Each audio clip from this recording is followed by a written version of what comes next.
There have already been multiple foiled attempts to murder Donald Trump.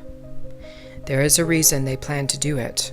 It has nothing to do with what you see on television, the protests, the anger, the violence. They plan to take Trump out, not because he's a misogynist or racist, but rather because he's opposed to the North American Union. Trump delivered a dramatic rebuke to the NAU in his first speech as a presidential candidate. Trump's border wall, it brought him to fame as a no-nonsense candidate. Trump wasn't just referring to a literal wall in his speech. He was specifically making a statement to the globalists.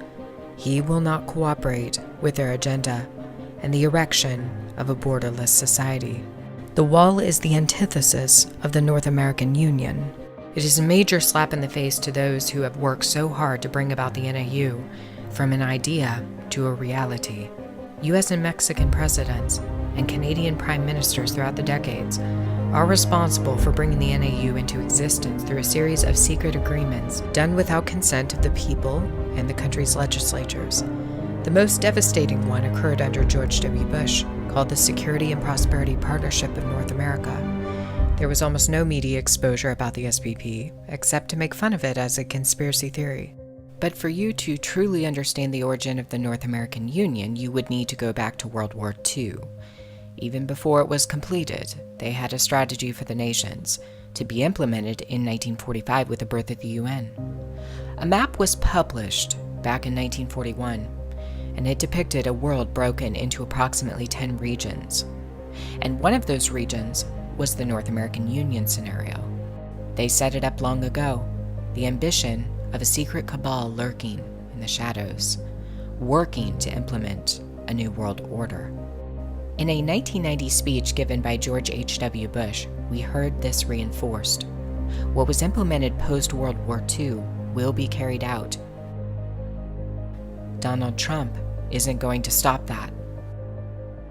This is a new and different world.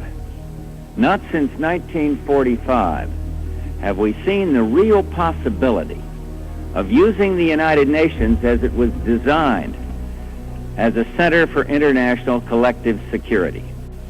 It is in our hands to leave these dark machines behind, the dark ages where they belong, and to press forward to cap a historic movement towards a new world order and a long era of peace. We have a vision of a new partnership of nations, a partnership based on consultation, cooperation, and collective action, especially through international and regional organizations. A partnership united by principle and the rule of law and supported by an equitable sharing of both cost and commitment. A partnership whose goals are to increase democracy, increase prosperity, increase the peace. Of the Security and Prosperity Partnership of North America, the SPP, which many consider to be simply a blueprint for the North American Union, would weaken U.S. laws and regulations and diminish American sovereignty. And as we look to the future, the calendar offers up a convenient milestone, a signpost by which to measure our progress as a community of nations. The year 2000 marks a turning point, beginning not only the turn of the decade, not only the turn of the century, but also the turn of the millennium. I see a world of open borders, open trade, and most importantly, open minds. A world that celebrates the common heritage that belongs to all the world's people, taking pride, not just in hometown or homeland, but in humanity itself. And I see a world building on the emerging new model of European unity. Not just Europe, but the whole world whole and free. I see a world of open borders, open trade, and most importantly, open minds. The new world order. When Barack Obama went to Cuba, opened the border with the Cuban people, most celebrated this believing it to be a good thing. And while we should support freedom for the Cuban people, we have to understand that Obama is merely following a blueprint for a new world order seen in the World War II map. While Bush opened up the mainland continent with the SPP, it's been Obama who has unlocked the entirety of the North American Union with his historic Cuba trip. According to the map, Cuba is a part of the Union. Trump is truly seen as a menace to what 4 former presidents have accomplished, each with historic visions for the establishment of the NAU, one region of 10 in the modern Agenda 21. Are you now seeing why Rockefeller, Soros, Bush, Bilderberg member Martin Wolf, media characters like William Crystal, George Will, Ross Douthat of the New York Times, and Glenn Beck hate Trump? These individuals are working for the full realization of the North American Union and ultimately the New World Order. Trump's basic policies, the border wall, his protectionist stances, and American first policies on trade are 100% incompatible with the ushering in of the North American Union. The protests organized by George Soros' Open Society Foundation, with his other entities like the Daily Kos, are merely meant to intimidate Trump's followers. The elites know what is at stake here. They'll do anything to stop him. I want to play a clip of Glenn Beck's radio show. He hosted a neocon guest who clearly opposes Trump.